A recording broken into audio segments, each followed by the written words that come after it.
بسم اللہ الرحمن الرحیم نحمده ونستعینه ونستغفره ونعوذ بالله من شرور انفسنا ومن سیئات اعمالنا من يهده الله فلا مضل له ومن يضلل فلا هادي له واشهد ان لا اله الا الله وحده لا شريك له واشهد ان محمدا عبده ورسوله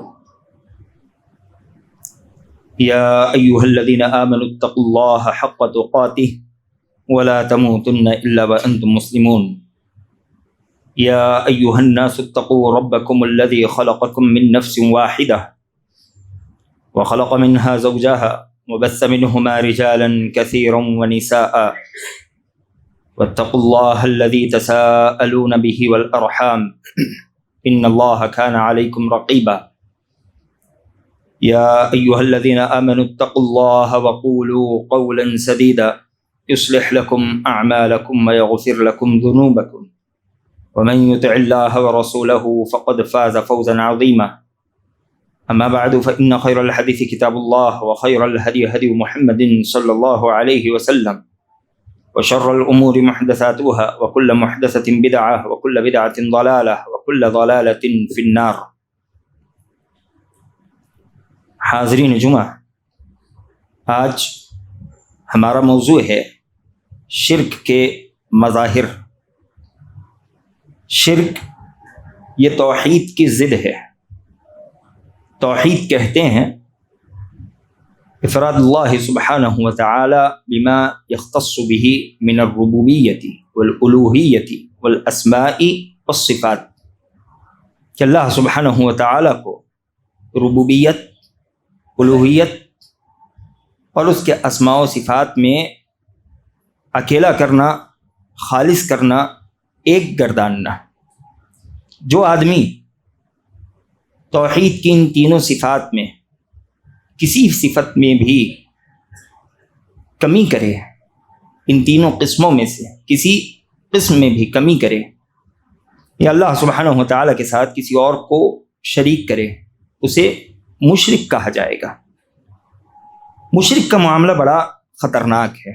اس کے بالمقابل توحید یہ تمام تر دنیا اور آخرت کے معاملات کی بنیاد ہے اور اساس ہے. اگر آج ہم اس دنیا میں سربلندی چاہتے ہیں، اس کے لیے توحید چاہیے.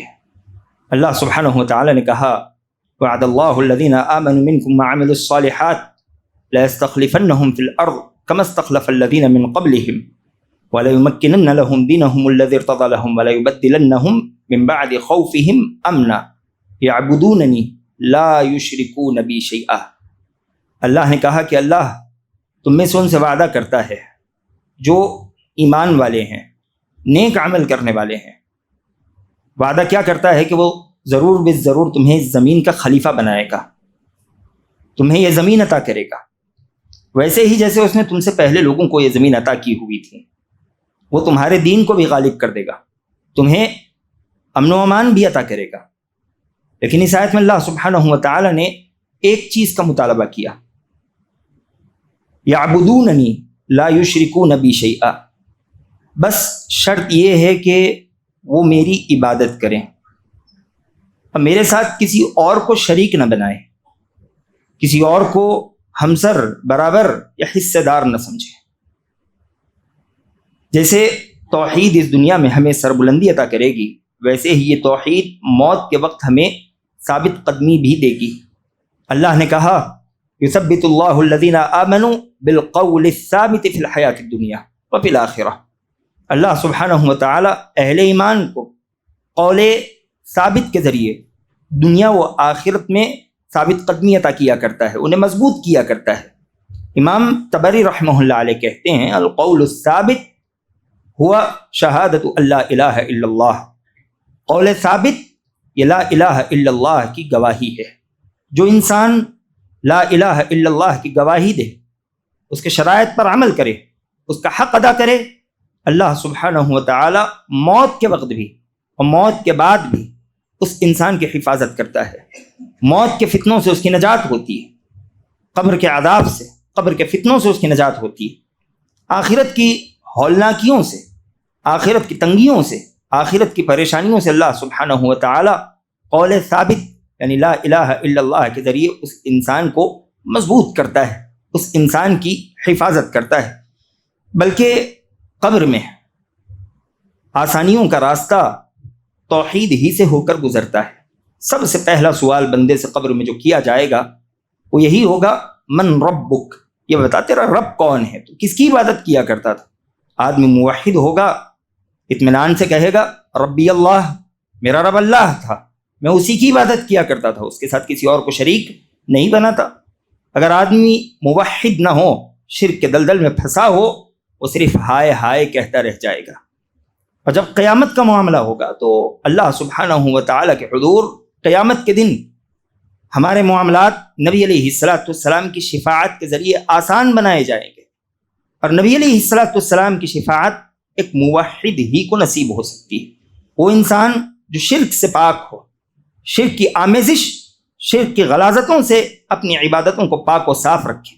نبی علیہ السلام کہتے ہیں اسعد الناس بشفاعتی من قال لا الہ الا اللہ خالصا من قلبہ، میری شفاعت کا سب سے زیادہ وہی انسان مستحق ہوگا جو اخلاص کے ساتھ، سچے دل کے ساتھ لا الہ الا اللہ کہنے والا ہوگا، اللہ ہی کی عبادت کرنے والا ہوگا، تمام تر شرک کی قباحتوں سے عبادتوں کو بچانے والا ہوگا۔ بلکہ جو انسان توحید والا ہو، موحد ہو، شرک سے خود کو بچایا ہوا ہو، ایسا انسان اللہ کے عذاب سے بھی محفوظ ہوتا ہے۔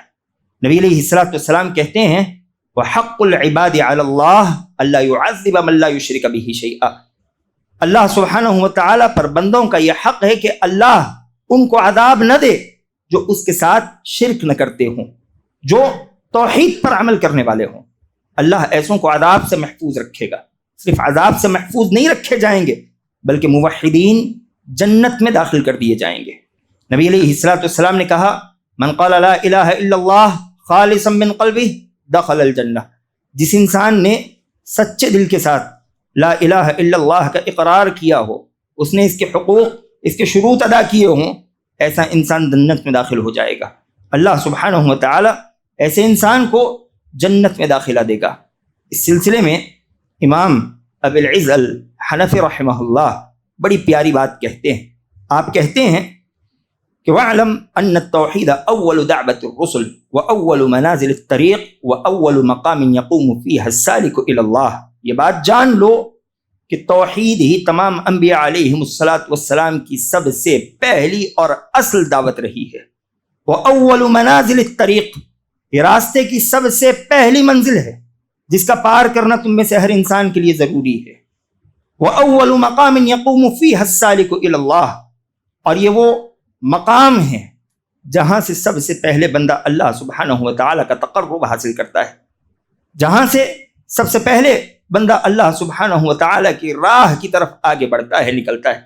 اللہ سبحانہ و تعالیٰ نے تمام تر انبیاء علیہم السلام کی بعثت کا مقصد ہی توحید بتائی۔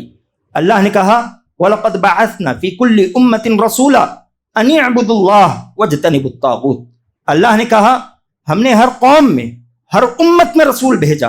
مقصد کیا ہے؟ ان اعبدوا اللہ، تاکہ لوگ اللہ کی عبادت کریں، واجتنبوا الطاغوت، طاغوت سے، شرک کے دلدلوں سے خود کی حفاظت کریں۔ اللہ نے ہمیں بھی اسی مقصد کے لیے پیدا کیا۔ اللہ نے کہا وما خلقت الجن والانس الا ليعبدون، میں نے جنوں کو اور انسانوں کو اس لیے پیدا کیا ہوا ہے کہ وہ میری عبادت کریں۔ یہ ہماری پیدائش کا اصل مقصد ہے۔ لیکن مسئلہ یہ ہے کہ توحید اس وقت تک ثابت نہیں ہو سکتی جب تک ہم حقیقت میں شرک کو نہ جان لیں، شرک کے چور دروازوں سے واقفیت حاصل نہ کر لیں۔ ضرورت اس بات کی ہے کہ شرک پر بھی گفتگو کی جائے، شرک کے مظاہر پر بھی گفتگو کی جائے کہ وہ کون سے راستے ہیں جہاں سے ہماری توحید کا جنازہ نکل جاتا ہے، وہ کون سے راستے ہیں جنہیں اختیار کرنے کی وجہ سے موحد نہیں بلکہ مشرک ہو جاتا ہے، وہ اللہ سبحانہ و تعالیٰ کی رحمتوں کے استحقاق سے نکل کر، اللہ سبحانہ و تعالیٰ کی برکتوں کے دامن سے نکل کر خود کو عذابات کے دلدل میں دھکیل لیتا ہے۔ تو سب سے پہلا جو مظہر ہے شرک کا وہ وسیلہ ہے۔ آپ پچھلی قوموں کا جائزہ لیں، آپ کو پتہ چلے گا کہ شرک کا سب سے بڑا چور دروازہ وسیلہ ہی ہوا کرتا تھا۔ وسیلے کے نام پر لوگوں نے اللہ سبحانہ و تعالیٰ کی عبادات میں، اللہ کی ربوبیت میں، اسماء و صفات میں شرک کیا۔ یہ پہلا وسیلہ ہے۔ وسیلہ کسے کہتے ہیں؟ وسیلہ کہتے ہیں التقرب الی اللہ، اللہ سبحانہ و تعالیٰ کا تقرب حاصل کرنے کو۔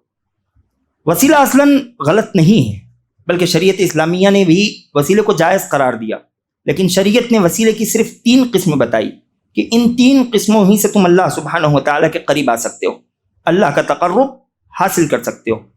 پہلی قسم وسیلے کی یہ ہے کہ تم اللہ سبحانہ و تعالیٰ کے اسماء حسنہ کا حوالہ دو، اللہ کے اچھے اچھے ناموں کے ذریعے اللہ سبحانہ و تعالیٰ کا قرب حاصل کرنے کی کوشش کرو۔ اللہ نے کہا وَلِلَّهِ الْأَسْمَاءُ الْحُسْنَى فَادْعُوهُ بِهَا، اللہ کے اچھے اچھے نام ہیں، تمہیں جو ضرورت ہو، تم جو دعا قبول کروانا چاہتے ہو، اللہ سبحانہ و تعالیٰ کے ناموں کا حوالہ دو، اللہ سبحانہ و تعالیٰ اپنے ان اسماء کی برکت سے تمہاری دعاؤں کو شرف قبولیت سے نوازے گا۔ وَلِلَّهِ الْأَسْمَاءُ الْحُسْنَى فَادْعُوهُ بِهَا، اللہ کے اچھے اچھے نام ہیں، تم اللہ کو ان اچھے اچھے ناموں کے ذریعے پکارا کرو۔ یہ وسیلے کی پہلی قسم ہے۔ وسیلے کی دوسری قسم ہے کہ آدمی خود جو نیک عمل کیا کرتا ہے اس کا بھی حوالہ دے سکتا ہے۔ الہ العالمین، میں نے تیرے علاوہ کبھی کسی کی عبادت نہیں کی، لہذا تو مجھے فتنوں سے محفوظ کر لے۔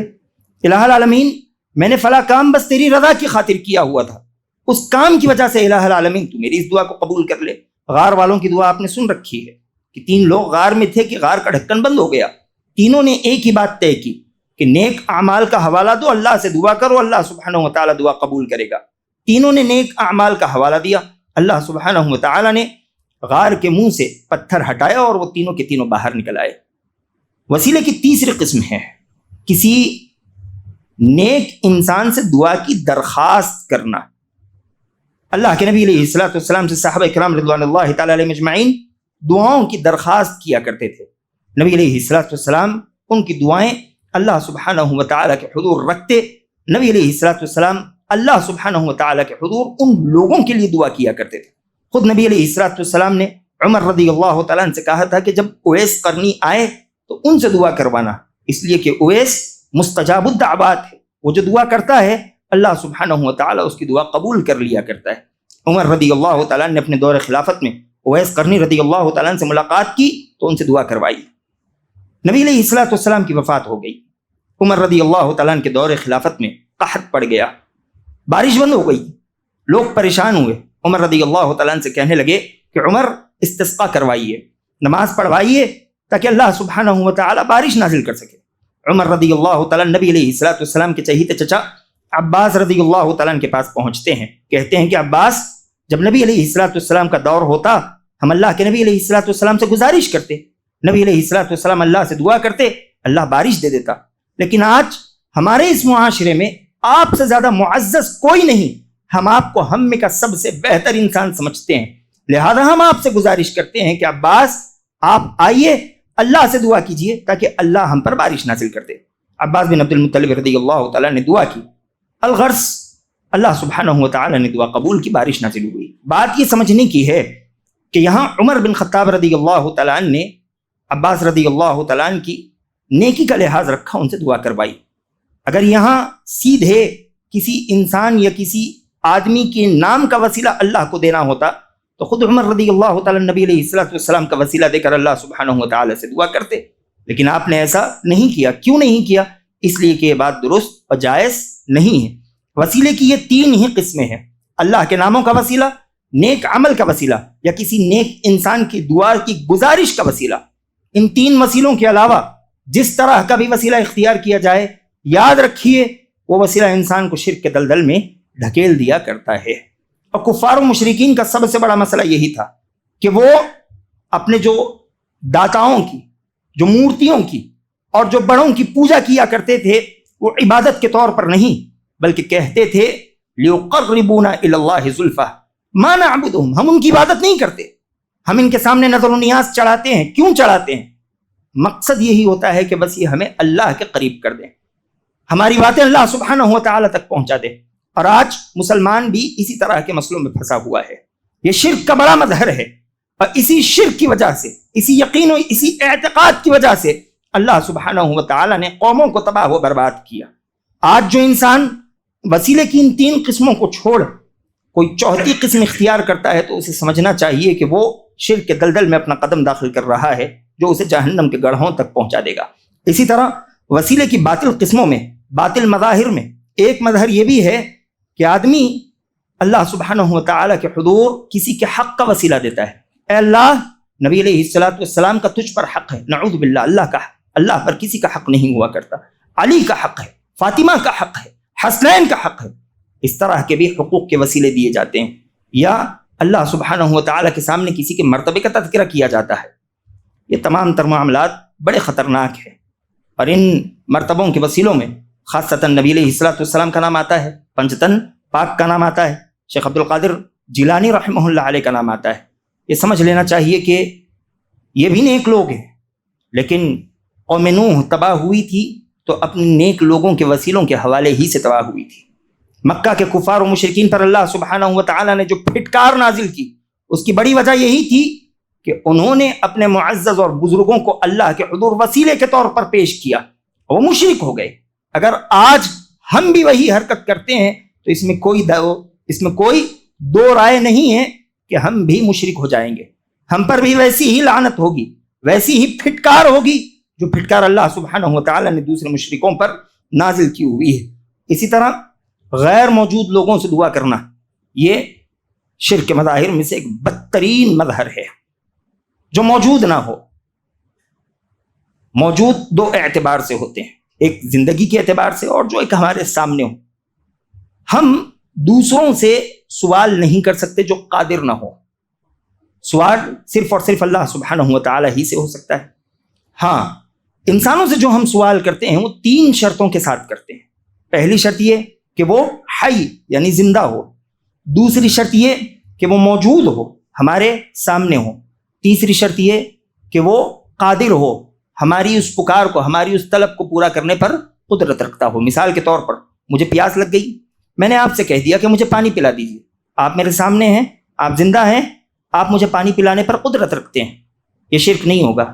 لیکن میں آپ سے کہوں کہ آپ مجھے بادل سے پانی لا دے دیجیے، یہ شرک ہوگا، اس لیے کہ آپ زندہ ہیں، آپ موجود ہیں، لیکن آپ قادر نہیں ہیں۔ جس چیز میں انسان کی قدرت نہ ہو اس سے وہ مانگ لیا جائے، یہی شرک ہوا کرتا ہے۔ جو قدرت اللہ سبحانہ و تعالیٰ نے اپنے پاس رکھی ہوئی ہے، لوگوں کو اس کا مالک سمجھ لینا، یہ شرک کا بدترین مظہر ہے، اور آج یہ مظہر امت مسلمہ کے گھر گھر میں موجود ہے۔ اللہ سبحانہ و تعالیٰ اس سے ہماری حفاظت کرے۔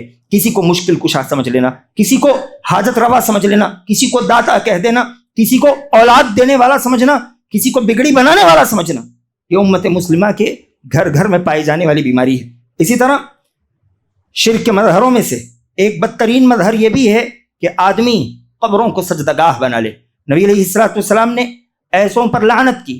راوی کہتا ہے، لعن رسول اللہ صلی اللہ علیہ وسلم، اللہ کے نبی علیہ السلام نے لعنت کی، کس پر؟ ان پر جو قبروں کو سجدگاہ بنائے۔ اور ایک روایت میں اللہ کے نبی علیہ السلام کہتے ہیں، لعن اللہ الیہود والنصارى اتخذوا قبور انبیائہم مساجدا، اللہ سبحانہ و تعالی یہود و نصارہ پر لعنت کرے کہ انہوں نے اپنے انبیاء کی مسجدوں کو قبر سجدگاہ بنا لیا، انہوں نے اپنے انبیاء کی قبروں کو سجدگاہ بنا لیا کہ وہ اپنے انبیاء کی قبروں پر سجدہ کیا کرتے تھے۔ نبی علیہ السلام نے اللہ سے دعا کی کہ اللہم لا تجعل قبری وثنا، اللہ سبحانہ و تعالی میری قبر کو وثن نہ بنا۔ وثن اسے کہتے ہیں جس کی عبادت کی جاتی ہے۔ ایک روایت میں نبی علیہ السلام نے یعبد کے لفظ کا استعمال کیا، اللہم لا تجعل قبری وثنا یعبد، اے اللہ میری قبر کو کبھی وثن نہ بنانا، ایسا وثن جس کی عبادت کی جاتی ہو۔ اللہ کے نبی علیہ السلام نے اپنے قبر کو اس گندگی سے بچانے کے لیے اللہ سبحانہ و تعالی سے دعا کی۔ لیکن آج ہمارے ہر گلی محلے میں کہیں نہ کہیں ایسی قبر بنی ہوتی ہے جو سجدگاہ ہوتی ہے، ہر گلی محلے میں کہیں ایسا چھلا ہوتا ہے جو سجدگاہ بنا ہوا ہوتا ہے۔ اللہ کے نبی علیہ السلام نے اس سے منع کیا، قبروں کو سجدہ ہرگز نہیں کیا جا سکتا، یہ کھلا شرک ہے۔ ہاں، شریعت اسلامیہ نے ہمیں قبروں کی زیارت کا حکم دیا، لیکن کیسے؟ نبی علیہ الصلوۃ والسلام نے کہا کہ تم قصدن کسی کی قبر نہیں جاؤ گے۔ قصدن خاص نیکی کی عبادت سے 3 ہی جگہ کا سفر کیا جا سکتا ہے، مسجد حرام، مسجد نبوی، مسجد اقصیٰ کا۔ بہت سے لوگ مسجد نبوی کی زیارت کے قصد سے نہیں جاتے، ان کا قصد ہوتا ہے کہ روضہ رسول کی زیارت ہو جائے، خاصتاً اس کا قصد نہیں ہو سکتا۔ بہت سے لوگ یہاں سے اجمیر کا قصد کرتے ہیں، گلبرگہ کا قصد کرتے ہیں، کہیں اور بریلی وغیرہ کا قصد کرتے ہیں۔ یہ قصد نہیں کیا جا سکتا، کھلا شرک ہے۔ نبی علیہ الصلوۃ والسلام نے اس طرح کے بدترین اعمال سے ہمیں بچنے کا حکم دیا۔ ہم قبروں کی زیارت کریں گے، کیوں کریں گے؟ اس کا کیا مقصد ہے؟ نبی علیہ الصلوۃ والسلام نے کہا فَإِنَّهَا تُذَكِّرُ الْآخِرَةَ، قبروں کی زیارت کرو اس لیے کہ اس سے تمہیں اپنی موت یاد آتی ہے۔ لیکن جو قبریں سجدہ گاہ بنی ہوئی ہیں، وہاں عید اور میلے کی شکلیں ہیں، وہاں کوئی جا کر اپنی موت یاد نہیں کرتا، بلکہ حد درجے گناہوں کا شکار ہو جاتا ہے۔ یہ عاشقی کے اڈے بنے ہوئے ہیں۔ اللہ سبحانہ و تعالی ہماری حفاظت کرے۔ اور یہاں مردوں سے زیادہ عورتوں کی کثرت آپ کو ملے گی۔ نبی علیہ الصلوۃ والسلام نے ایسی عورتوں پر لعنت کی۔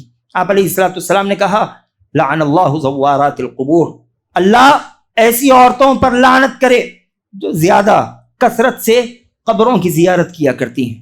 نبی علیہ الصلوۃ والسلام نے عورتوں کو بیجا قبرستان جانے سے منع کر دیا، اور آج یہ ہماری درگاہوں پر، یہ ہمارے چھلوں پر، قبرستانوں پر، ان قبروں پر جو سجدگاہ بنی ہوئی ہیں، آپ کو عورتوں کی کثرت دکھے گی۔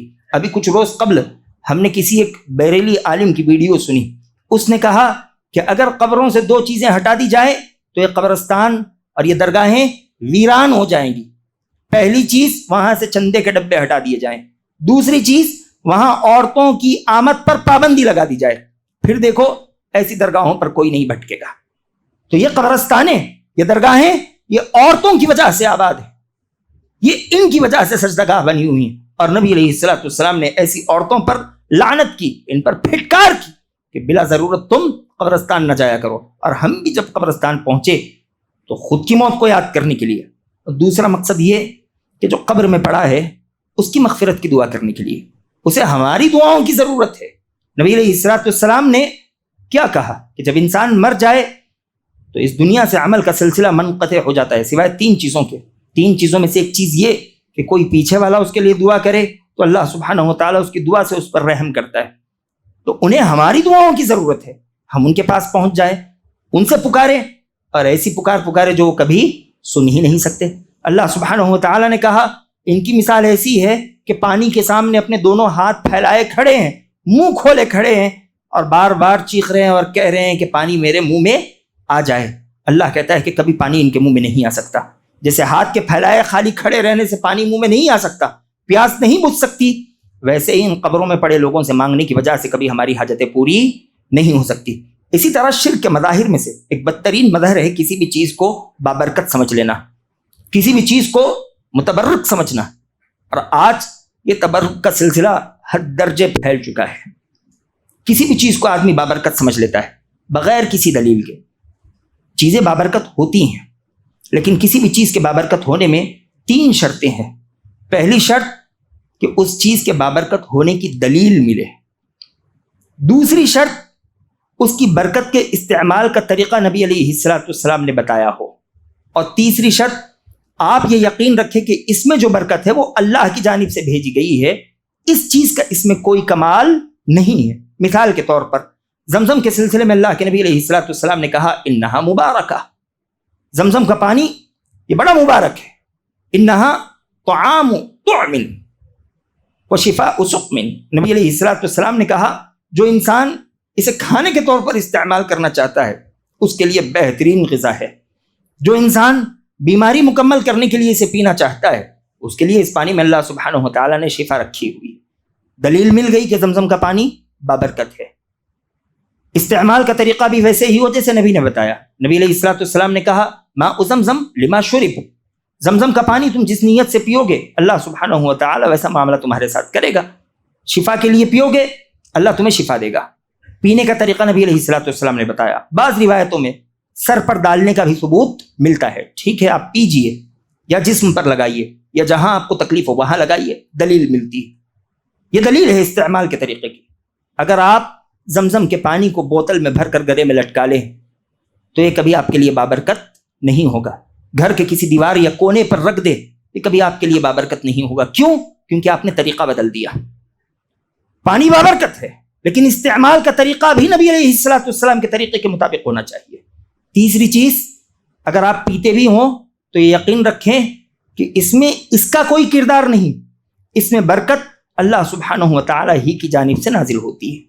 یہ 3 عقیدوں کا ہونا ضروری ہے۔ ان 3 عقیدوں میں سے یا ان 3 شرطوں میں سے کوئی شرط بھی مفقود ہو جائے، آپ کو سمجھ لینا چاہیے کہ پھر آپ شرک کے دلدل میں پاؤں رکھ رہے ہو، شرک کے مظہروں میں سے کسی مظہر کا شکار ہو چکے ہو۔ اللہ کے نبی علیہ الصلوۃ والسلام صحابہ کرام رضوان اللہ تعالی علیہ مجمعین کے ساتھ تبوک کے سفر پر ہیں۔ صحابہ نے ایک قوم کو دیکھا جن کے پاس ایک درخت تھا جسے ذات انوات کہا جاتا تھا، جس پر وہ اپنے ہتھیار لگاتے تھے اور برکت کی امید کرتے تھے کہ اس درخت پر ہتھیار لگا دیا جائے تو وہ ہتھیار ہماری حفاظت کرتے ہیں۔ بعض صحابہ ایسے تھے جو نئے نئے مسلمان ہوئے تھے، انہوں نے اللہ کے نبی علیہ الصلوۃ والسلام نے کہا، یا رسول اللہ اجعل لنا ذات انوات کما لهم ذات انوات، اللہ کے نبی علیہ الصلوۃ والسلام ہمارے لیے بھی ذات انوات بنا دیجئے جس سے ہم برکت حاصل کر سکیں جیسے کہ ان کے لیے ذات انوات ہے۔ نبی علیہ الصلوۃ والسلام نے کہا، اللہ اکبر انہا السنن، اللہ اکبر، یہ تو پچھلی قوموں کی تباہی ہے، ان کی عادتیں ہیں۔ نبی علیہ الصلوۃ والسلام نے اللہ کی قسم کھائی اور کہا کہ تم نے آج وہی بات کہی جو بنی اسرائیل نے موسیٰ سے کہی تھی، اجعل لنا الہا آلہہ، اے اللہ کہ موسیٰ ہمارے لیے آپ بھی ایک معبود بنا دیجیے جیسے کہ ان کے لیے معبود بنا ہوا ہے۔ اللہ کے نبی علیہ الصلوۃ والسلام نے بغیر دلیل کے کسی بھی چیز کو بابرکت سمجھنے کو معبود سمجھنا قرار دیا کہ بغیر دلیل کے تم کسی چیز کو بابرکت سمجھتے ہو تو تم حقیقت میں شرک کا ارتکاب کر رہے ہو۔ اسی طرح ایک آخری بات جو شرک کے مظاہر میں سے ایک بدترین مظہر ہے وہ ہے تعویذ گنڈے۔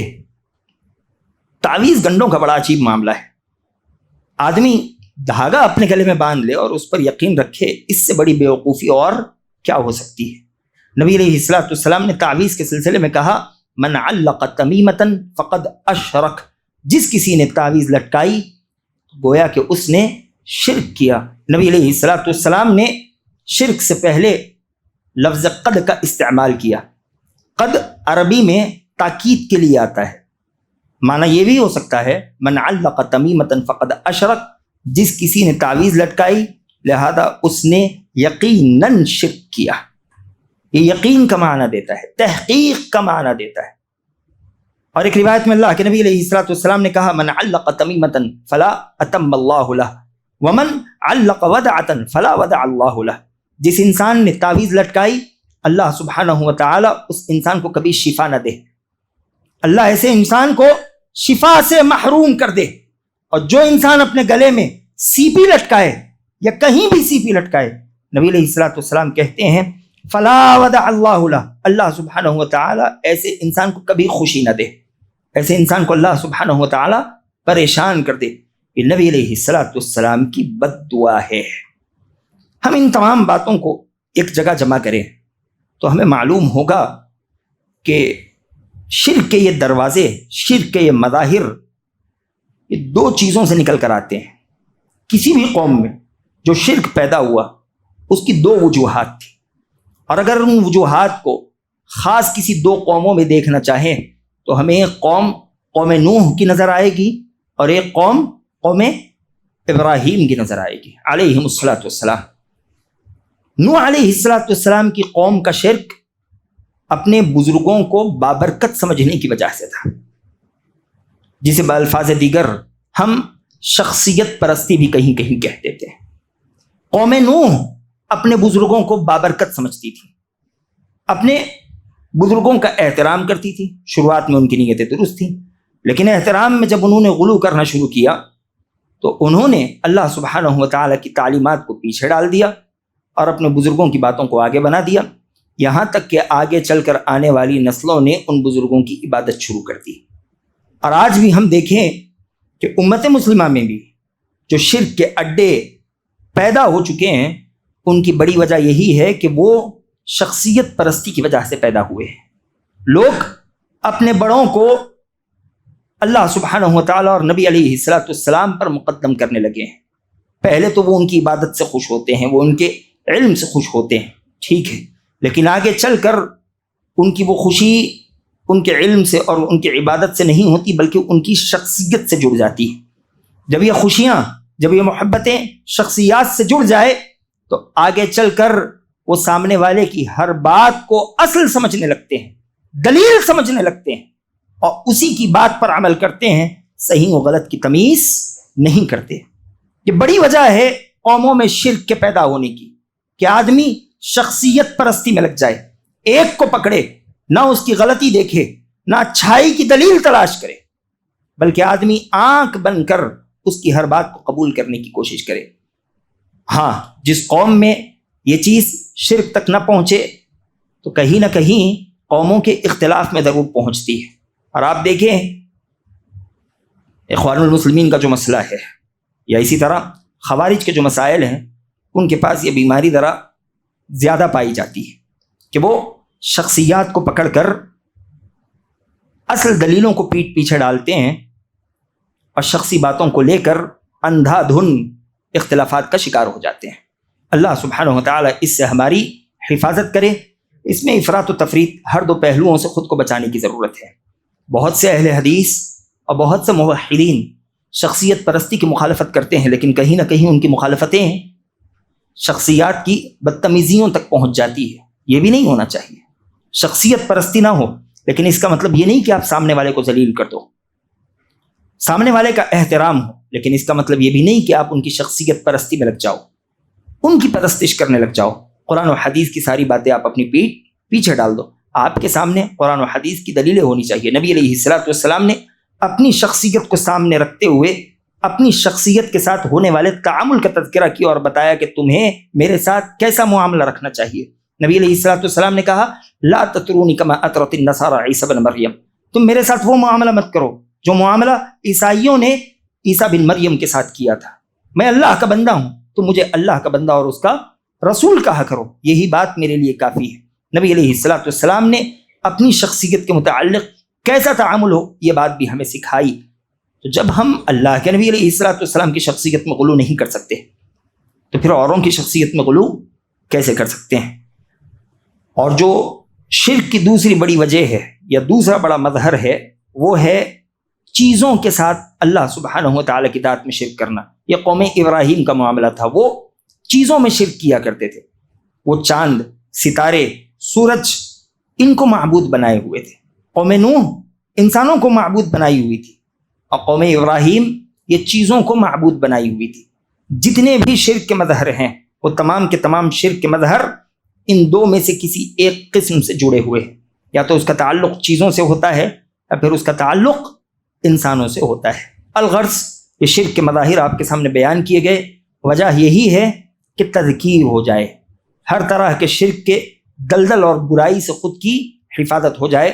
اس طرح کے توحید و شرک پہ جب بیانات کیے جاتے ہیں تو عام طور پر لوگ یہ اعتراض کرتے ہیں کہ ایسی مساجد میں ان بیانات کی کیا ضرورت ہے جہاں کوئی مشرک نہ آتا ہو۔